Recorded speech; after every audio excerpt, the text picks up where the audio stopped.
My name is Walter Benson, and there are days when being an old man feels like wearing an invisibility cloak. But not on the day of my granddaughter's wedding, not when I stepped into the Oakwood Grill in the heart of Chicago and felt every pair of eyes pivot my way. The place was buzzing with chatter and clinking glasses, white tablecloths bright under the gold light. You'd think I was a ghost in that room, until I saw the groom's face. It was Logan Matthews, my granddaughter Emily's fiancé, standing near the main table, stiff in his designer suit, his tie too tight, hair slicked back like he belonged in a TV commercial. He turned, caught sight of me, and thinking no one else heard, rolled his eyes. "Oh, great," he muttered, just loud enough for the closest guests to catch. "That old man is back again." Maybe once upon a time that would have stung. But life has a way of thickening your skin. What really caught my attention was the way Logan's father, Mr. Matthews, suddenly straightened, his gaze sharpening. "Is that really him?" he whispered, gripping his champagne flute so tightly his knuckles went white. It was as if a secret had blown through the dining hall. A couple of waiters ducked behind the bar, glancing nervously at each other. The guests, once so merry, quieted to a ripple of whispers. I kept my back straight and my head high, though my hands trembled ever so slightly as I clutched Emily's gift. Emily, sweet Emily, spotted me and rushed over in a cloud of lace and excitement. She looked radiant, just like her mother on her own wedding day decades ago. "Grandpa, you made it!" she cried, wrapping me in a hug before I could say a word. My heart eased. "I wouldn't have missed this for the world," I whispered, letting myself breathe in the scent of her perfume, a new one, all grown up, but somehow it brought back memories of apple pie and Sunday dinners. Out of the corner of my eye, I saw Logan staring, arms crossed, impatience flickering across his perfect smile. He turned back to his friends and whispered, not caring if I heard, "Why does she always insist on inviting him to everything?" But that wasn't the end of it. As Emily dragged me toward the tables, heads kept turning. The restaurant staff seemed on edge. The manager, a stocky man in a red vest, offered me a nervous smile. "Good evening, sir. Let us know if there's anything you need," he said, his voice betraying a strange kind of worry. I'd been to 1,000 weddings, most of them as just a guest, sometimes as the man giving away the bride, once as the groom myself. But never had I felt such tension in the air. The music seemed to stutter. Even the clatter of plates was muffled. I found my seat, set down Emily's present, and studied the room. Logan's family, wealthy, influential, always impeccably dressed, gathered near the windows, exchanging looks I couldn't quite read. Meanwhile, my own side of the family huddled closer, their laughter louder than usual, as if defiance could drown out judgment. I kept my eyes on Emily. She was beaming, introducing Logan to her college friends, glowing with the innocence that makes you believe in happy endings. But I saw the cracks, the way Logan's smile never reached his eyes, the way his father kept scanning the room, as if looking for someone far more dangerous than an old man in a gray suit. For a moment, I thought maybe I was just being paranoid.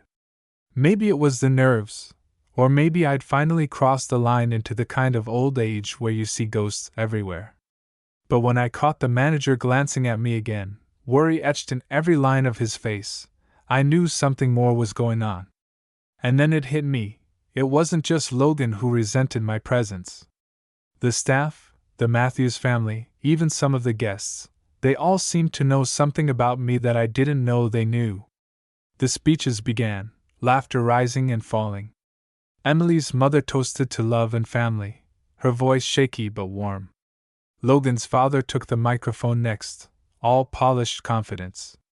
"To the new chapter," he said, raising his glass, "and to building a future worthy of the Matthews name." But his eyes were on me the whole time. And so, as dinner was served, prime rib and roasted vegetables, the kind of meal you don't forget, I waited, feeling the weight of secrets and stares pressing in from all sides. I remembered something my late wife always said. Walter, never let them see you sweat. So I smiled. I raised my glass with the rest. But inside, I was searching for the truth behind those whispers, waiting for the moment when everything would change. Because if there's one thing life has taught me, it's that old men like me, well, we have our own surprises. Dinner at the Oakwood Grill moved on, but the tension in the air only thickened. The servers moved around the room like they were stepping through a minefield. Each time they passed my table, their eyes flicked nervously from my face to the Matthews family and back, as if waiting for someone to explode. Emily did her best to bridge the awkwardness. She darted from guest to guest, offering introductions, her laughter light and determined to make everyone believe this was the happiest day of her life. She kept bringing Logan into conversations, but every time his mask slipped, I saw the same dismissive expression. To him, this was a formality, a show for the family, a merger between bloodlines, not a union of souls. The table was set with the kind of attention to detail that rich families expect. Silverware gleamed under the lights, linen napkins folded like origami swans. Logan's mother, Patricia, wore pearls and a look of permanent disappointment, her attention drifting between her phone and the wine list. "Walter," she finally said, her voice crisp, "Emily tells us you spent most of your life as a school principal. That must have been fulfilling." I smiled, polite, letting her condescension roll right off. "It certainly had its moments. Nothing like helping kids believe in themselves, you know?" I could see she didn't know, not really. Logan cut in before I could finish. "The world's different now, Mr. Benson. It's about ambition, not sentiment. People who cling to the past get left behind." Emily's cheeks flushed, and for a moment she looked so much like her mother when she was a girl, brave, but uncertain. I reached for her hand, gave it a squeeze. "Funny thing about the past," I said quietly. "Sometimes it comes back around just when you need it." Logan barely listened. He leaned toward his father, whispering about stock options and real estate portfolios, as if the real business of the evening was happening somewhere else, somewhere out of reach of old men and childhood dreams. Suddenly, the room fell into a hush. Wayne Matthews, Logan's father, stood, glass in hand, commanding attention as only a man born to wealth can. "I'd like to say a few words," he began. "Our family takes pride in our traditions, our achievements, and in welcoming new members who uphold those values." His words were polished, rehearsed. But every time his gaze landed on me, his jaw tightened, his hand trembled just slightly. I caught the flicker of something more, recognition, maybe even fear. "Emily," Wayne continued, "we're thrilled to welcome you to the family. Logan has chosen well." He raised his glass, but I saw the warning in his eyes as they cut back to me. I raised my own glass, not out of respect for Wayne, but for Emily. For all the years I'd watched her grow up, overcome loss, carve her own path in the world. For the way she still looked at life with hope, even as the people around her tried to mold her into someone else. The meal went on, but the conversations grew sharper. Every question Logan asked me felt like a test. "So, Walter, do you think you'll move closer to the city? Easier to visit us, maybe help out with grandchildren down the line?" I smiled, letting the question settle. "I think I'll stay put for now. Some roots are too deep to pull up, even for big city lights." Patricia rolled her eyes. Logan laughed. "Suit yourself," he said. "But times change, and people have to keep up." Across the table, Wayne leaned closer, lowering his voice. "Tell me, Walter, what's your secret? How do you manage to get invited to all the best parties, even when the hosts might not want you there?" I met his gaze. "Steady. Never underestimate old men, Wayne. You never know what stories they carry." For a moment, Wayne seemed to hesitate. He looked around, noticing that several staff members were watching our table more closely than was polite. I saw the fear again, real this time, and something told me that whatever secret he thought I held, It was enough to make even a man like him nervous. Emily squeezed my hand under the table. "Grandpa, thank you for being here," she whispered, her eyes shining with unshed tears. "It wouldn't feel right without you." I smiled at her, heart heavy and full all at once. "I'll always be here for you, kiddo. No matter what." The rest of the evening passed in a blur of toasts and awkward laughter. But beneath the surface, I could feel the ground shifting. The Matthews family's confidence was cracking, their perfect image flickering at the edges. And as the first dance began, I knew the real story of this wedding was just beginning. Some old men show up because they have nowhere else to be. Others show up because they have unfinished business. I was here for both reasons. After dinner, the guests drifted toward the dance floor, where a jazz trio played. At last, with the kind of gentle melancholy that makes you remember every love you've ever lost. Couples danced, laughter finally breaking through the stiffness of the evening. Emily and Logan shared their first dance as husband and wife. She looked radiant, floating across the floor with a smile that was equal parts joy and nervousness. I stood near the back of the room, my glass of ginger ale sweating in my hand. I'd never been much for dancing since my wife passed, but tonight I felt like a man standing on the edge of an old memory, caught between celebration and warning. As I watched, a hush fell over the room. The band faded out, and Logan's father, Wayne, stepped onto the small stage set up near the windows, taking the microphone.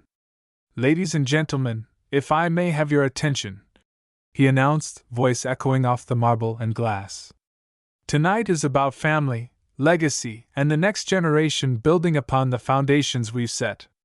He scanned the crowd, his gaze pausing on me a moment longer than it should have. "We're proud of our son, of course, and proud to welcome Emily into our family. We believe in tradition, in protecting what we've built. And above all, we value loyalty." I knew this wasn't just a speech. It was a shot across the bow, meant for me, a warning to stay in my lane. But I didn't flinch. Instead, I let my mind wander back to an evening almost 30 years ago, in a restaurant not unlike this one.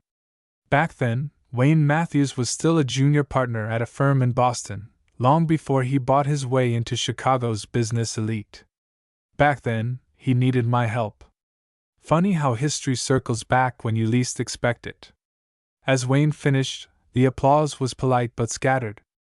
A few of his business friends clapped a little louder, maybe out of obligation.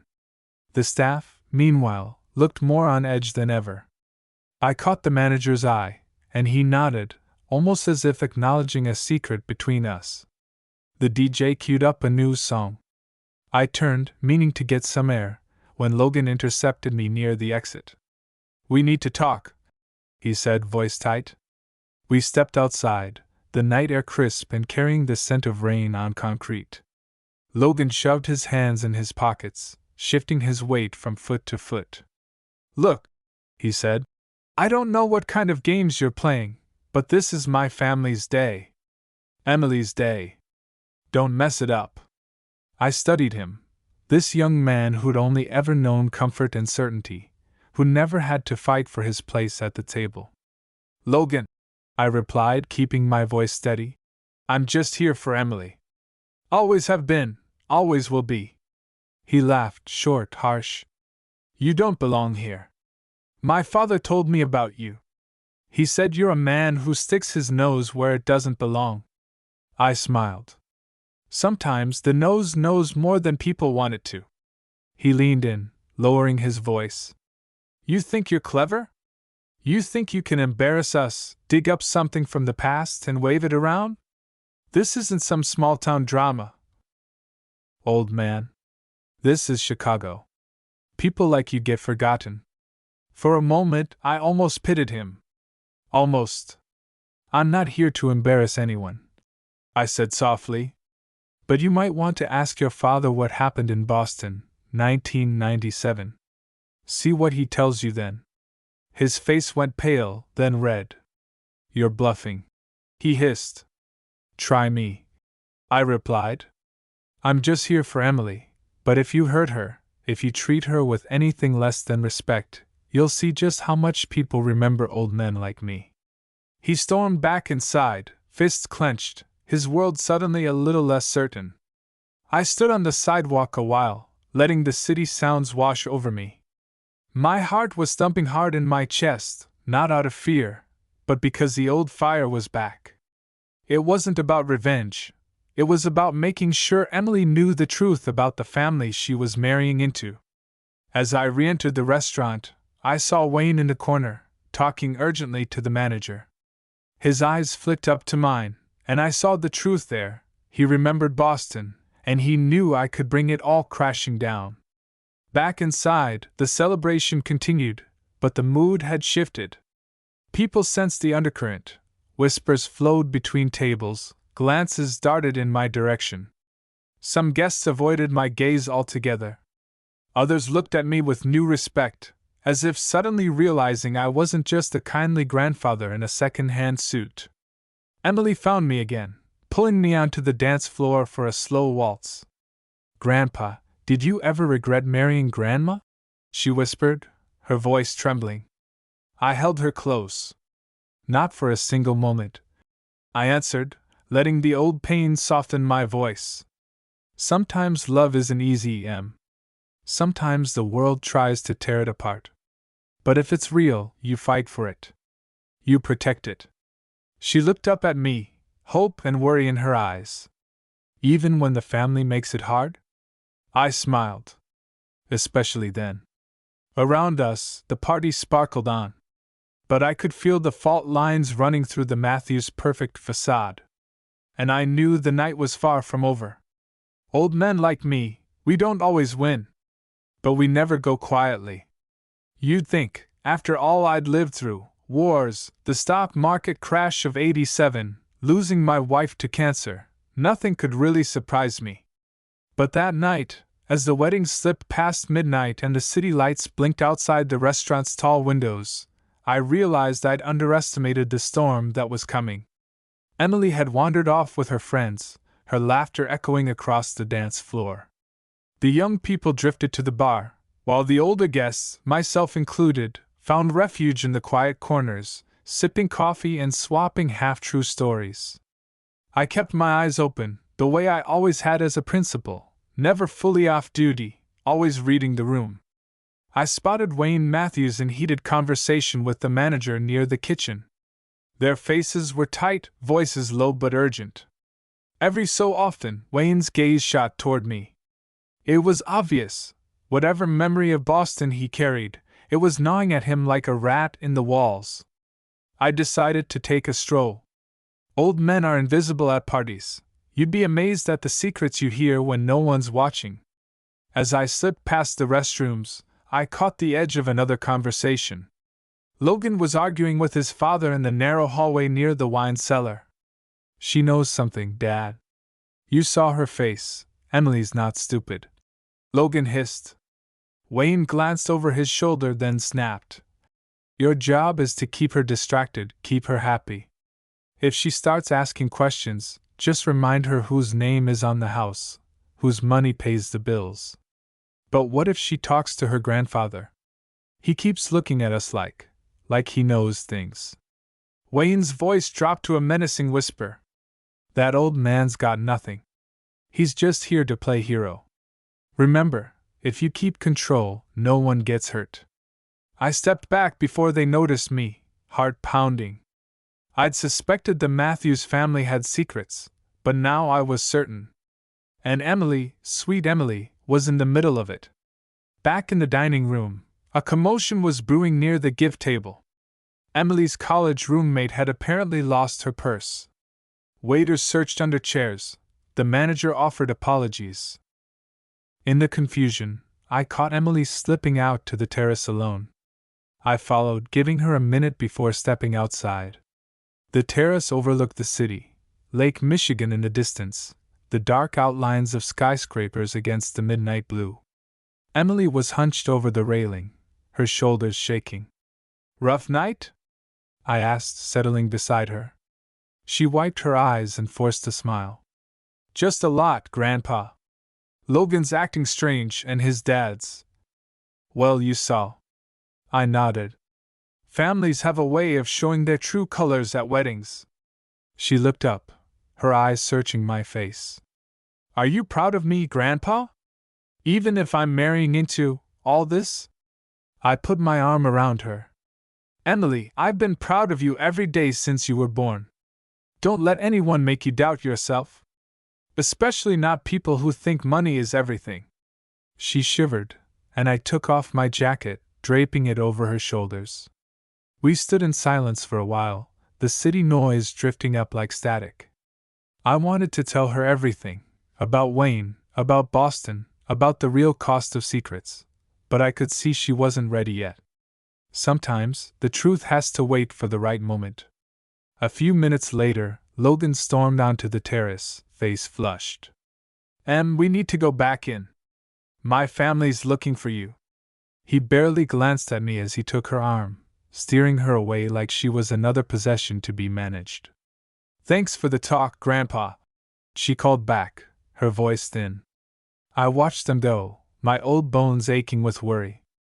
If only her parents had lived to see this day, maybe things would have turned out differently. Maybe Logan would have thought twice before trying to control her. But that's the thing about men like him, they mistake kindness for weakness. I returned inside, just as the DJ announced the last dance. Guests began to collect their coats and gifts. The Matthews family circled up near the door, Logan whispering in Wayne's ear. Wayne glanced at me and then, unexpectedly, crossed the room. He stopped in front of me, smile brittle. Walter, I hope you enjoyed yourself tonight. I kept my face neutral. It's been memorable. He lowered his voice. Let's keep the past where it belongs, shall we? For Emily's sake. I met his gaze steel for steel. Funny thing about the past, Wayne. It has a habit of showing up at the worst possible moment. You'd be wise to remember that. For a second, his mask slipped. I saw real fear, then the old smugness returned. You don't have the stomach for a fight anymore, Benson. Just enjoy your golden years. He turned away, but I could feel the tremor in his hand. As the party ended, I waited on the sidewalk, watching Logan's family pile into their black town car. Emily looked back at me from the window, her face caught in the passing streetlight, torn between hope and worry. That night, I lay awake, the city's sirens echoing in the distance. I thought about all the times I'd let things go for the sake of peace, for the sake of family. Not this time. Not for Emily. Some men break when pressured. Others, like me, just get sharper. And tomorrow, the Matthews family would find out which kind I was. The next morning, I was up before the sun. Old men like me don't sleep much when there's unfinished business, and I had plenty. I sat at my kitchen table, staring at the coffee brewing, the city slowly brightening outside my window. I thought about Emily, about her quiet bravery, her childhood curiosity, the way she'd always looked at the world like it was a puzzle she could solve if she just tried hard enough. But some puzzles are more dangerous than others. By 8, I'd made up my mind. I found an old folder tucked away in the back of my desk, a relic from my years as a principal. Inside were letters, records, a single yellowed envelope marked Matthews, Wayne, Boston 1997. I'd held on to it for years, partly out of habit, partly out of the sense that someday, it might matter again. I made a copy at the corner print shop and slid the duplicate into my jacket pocket. Then I dialed Emily's number, praying she'd answer. She picked up on the third ring, her voice groggy but warm. Grandpa? Morning, Em. Any chance you're free for breakfast? I'd like to talk, just the two of us. There was a pause, then a soft, okay. Give me half an hour. We met at Miller's Diner, a little place on the north side with chipped mugs and eggs that taste like childhood. Emily looked tired but as beautiful as ever, her hair pulled back, no makeup, just her and her worried smile. What's up? She asked, as we settled into the booth.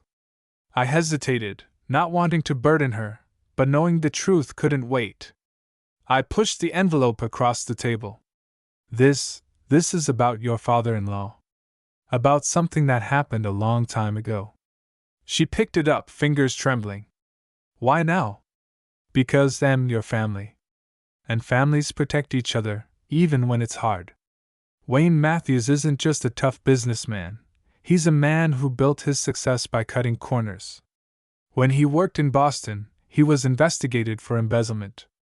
The school board covered it up because his father-in-law was on the board. They transferred him quietly, started his career over somewhere else. That's how he landed in Chicago. Emily's eyes widened. She read the first page, then the second.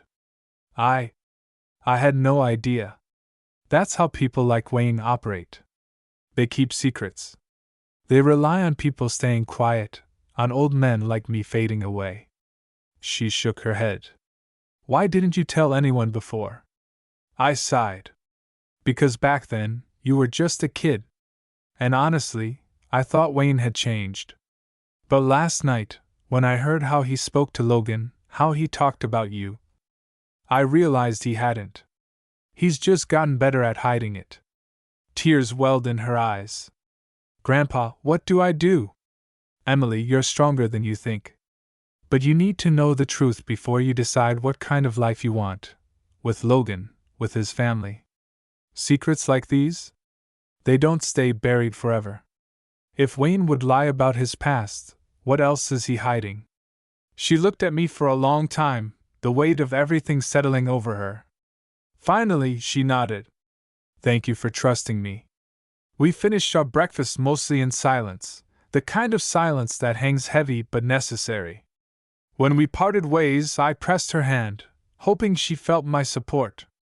The rest of the day, I waited. I walked the lakefront, watched the kids play in the park, bought myself a newspaper I barely read. My phone stayed silent until dusk, when a text from Emily appeared. Can you come to the Matthews house tonight? I need you here. I drove across town, the city glowing orange and blue in the sunset. The Matthews house was just as grand as you'd expect, manicured lawns, a wide stone porch, everything meant to impress.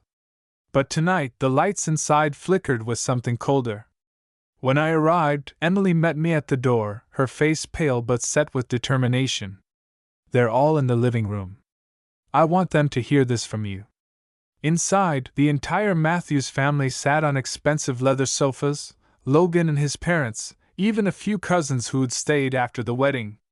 The air was thick with tension. Emily stood in the middle of the room, voice steady. Grandpa has something to say. I want everyone to listen. All eyes turned to me. Wayne tried to smile, but it was brittle, barely holding. Walter, is this really necessary? I took out the envelope, placed it on the coffee table. Wayne, maybe you should explain to your family what happened in Boston. Before I do. For a long moment, no one spoke. Logan looked confused, Patricia nervous, the cousins awkwardly staring at the floor. Wayne's face went pale, then red, then back to white. He cleared his throat, tried to recover. That was a long time ago. None of that matters now. Emily's voice was fierce. It matters to me. If you want me in this family, I need to know who I'm dealing with. Wayne's composure cracked. Fine. He spat.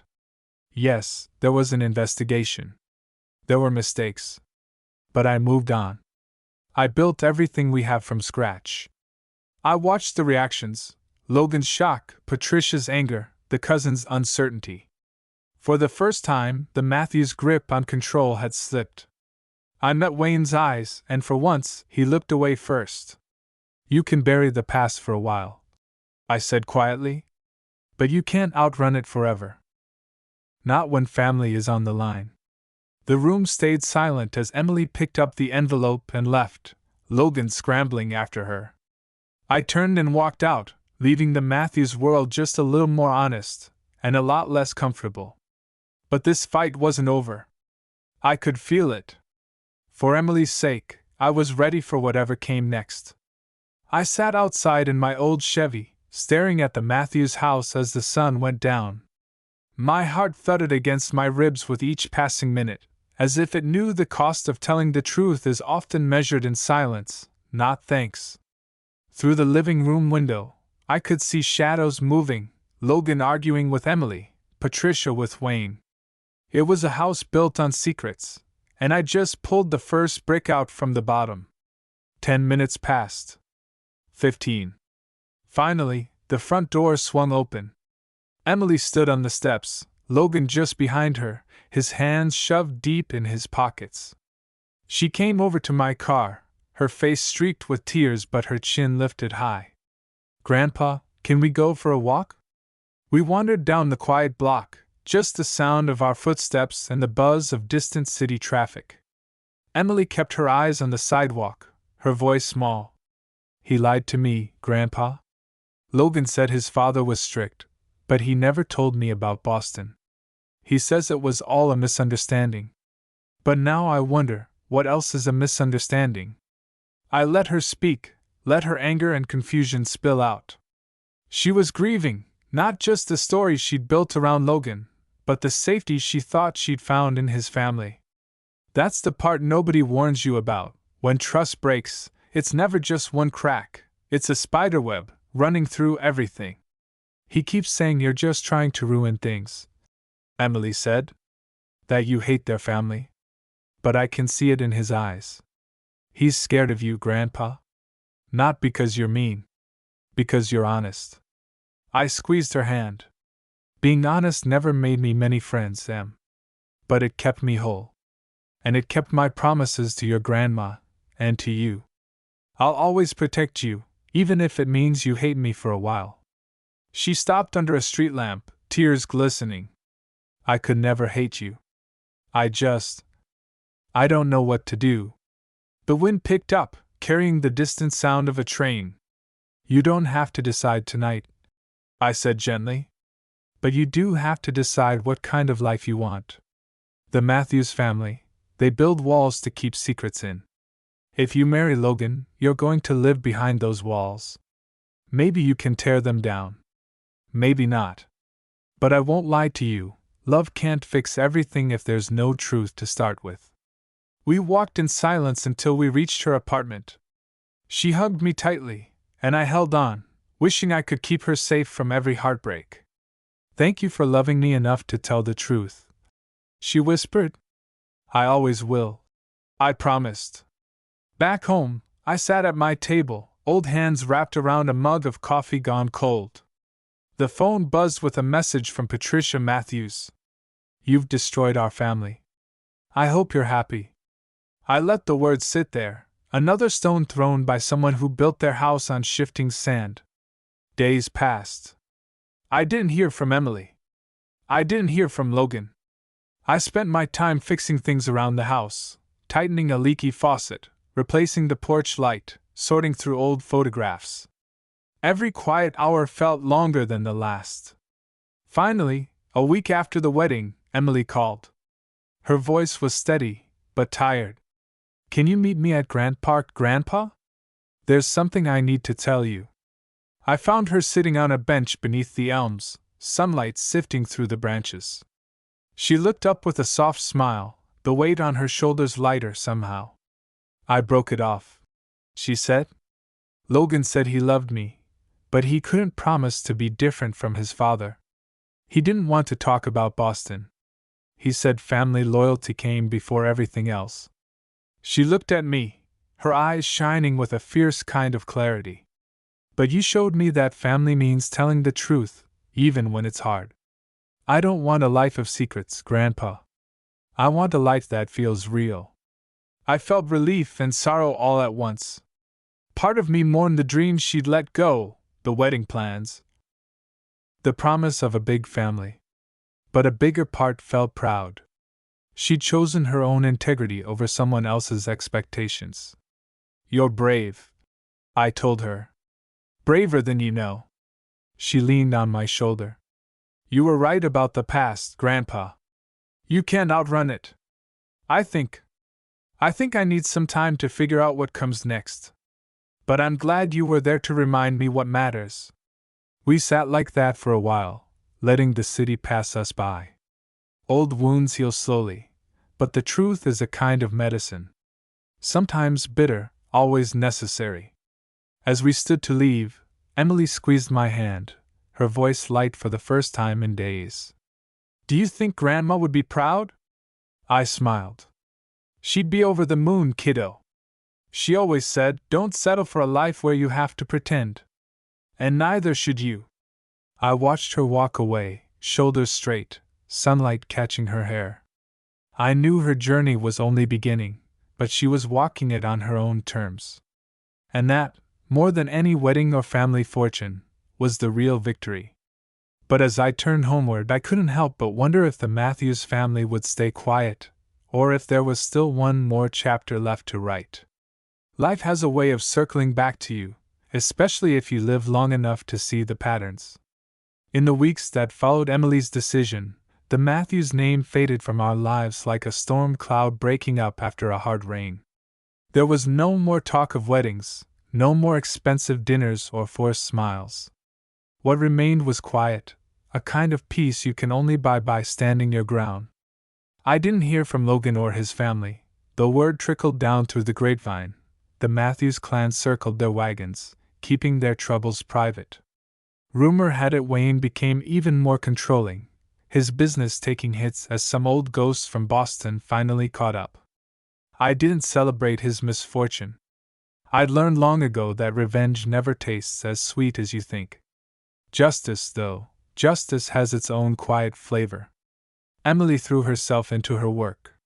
She picked up new projects, started volunteering at the local library, even made time for Sunday dinners at my place. She smiled more, her laughter freer, though now and then I'd see the shadow in her eyes, a small ache for the future she'd imagined. But it was fading, replaced by something better, confidence, earned the hard way. One evening, as the city glowed gold outside my window, she came over with a box of old photos, pictures of her mom, her grandma, birthdays and Christmases long past. We spent hours reminiscing, each memory another stone in the foundation of our family, built on truth instead of secrets. "Grandpa," she said, thumbing through a picture of her as a toddler, cake smeared on her face. "Do you ever regret it?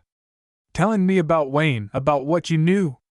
I looked at her, seeing all the generations before us in her smile. "No. Never. If there's one thing I've learned, Em, it's that love and truth go hand in hand. You can't have one without the other, not for long. And the world's full of people who want you to pick comfort over honesty. But you," I squeezed her hand, "you're made for more than that." She hugged me then, tight and warm. "I'm glad I had you to remind me." In the weeks that followed, life moved on, as it always does. The seasons changed, the city's pulse quickened, and Emily flourished in ways I hadn't dared hope. I watched her help a neighbor fix a broken fence, saw her stand up to a boss who tried to take credit for her work. I watched her become a woman who'd never let anyone else tell her what kind of life she deserved. I found myself thinking about my late wife more often, about the advice she used to give, the way she'd say, "Walter, the truth might hurt, but it sets you free." She'd be proud of Emily. Proud of me, too, for finally refusing to keep the peace at the cost of what was right. But life, as always, wasn't quite finished with us. One crisp Saturday morning, as I was tending the small garden behind my house, a black car pulled up out front. Wayne Matthews stepped out, looking smaller than I remembered, his expensive suit rumpled, his eyes tired. He walked up the path, hesitated at the gate. "May I come in?" he asked.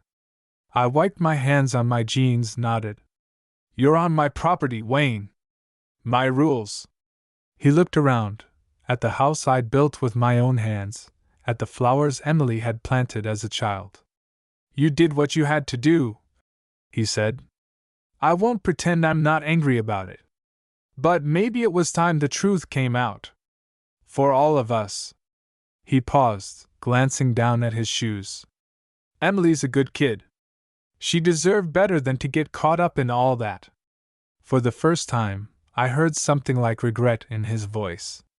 Maybe it was real, maybe not. I wasn't interested in revenge, and I told him so. The past can't be undone, Wayne. But the future, that's still yours to shape. You decide if you want to keep living behind those walls you built, or if you want something better for your family. He nodded, gave a sad smile, and left as quietly as he'd come. Later that night, I wrote Emily a letter. Not an email, a real letter, the kind you can tuck away in a drawer for rainy days. Dear Emily, if there's one thing you remember from all this, let it be this. The truth is sometimes heavy, sometimes sharp, but it is always worth carrying. Never trade your integrity for acceptance, or your voice for someone else's comfort. I am proud of you, of your courage, your kindness, your strength. The world is full of people who want you to be less than you are. Never let them win. With love, always. Grandpa. The world keeps spinning, families keep changing, and old men like me keep holding the line, quietly, stubbornly, lovingly. Sometimes, all it takes to change a life is one person willing to speak up when everyone else stays silent. And that, I suppose, is the real ending to this story. Not the wedding that wasn't, nor the secrets exposed, but the lesson passed down: love fiercely, speak truthfully, and never, ever let anyone tell you that the past doesn't matter. Because sometimes, the old man's greatest gift isn't money or protection. It's simply refusing to stay quiet when it counts.